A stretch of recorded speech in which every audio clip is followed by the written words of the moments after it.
Boa tarde, bom dia, gente. Boa noite. Eu vou mostrar para vocês como que eu faço os farol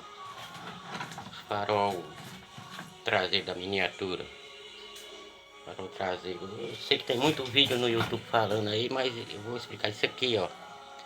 Ó, pedaço de lanterna de carro. Aí eu vou nessa lanterna ali, pego um pedaço disso aqui, ó. Pego um pedaço disso aqui e faço os cortinhos, faço o furo aqui furo do LED. Faço o furo do LED, 5mm, o LEDzinho 5mm, que é os farol traseiro. 5mm aí com a ajuda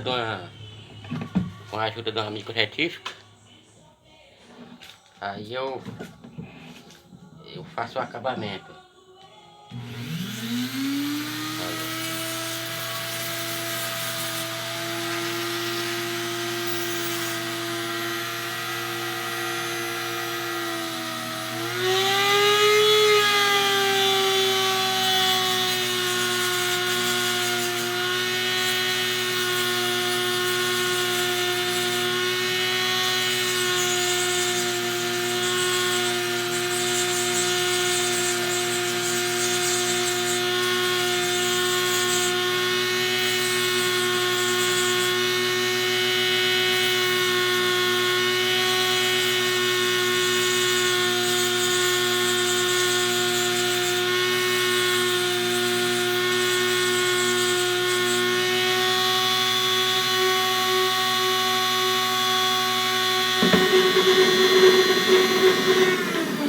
Já tem uma pronta aqui, ó.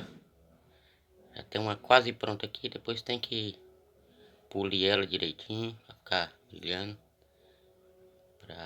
Aí, ó, quem gostar, ó, se inscreve aí, deixa o like aí pra nós. Dá uma força aí pra nós. Eu vou postar os vídeos dessa miniatura até eu terminar ela pra vocês verem. A gravação não é muito boa não, meu celular não é bom, mas estamos aí. Valeu!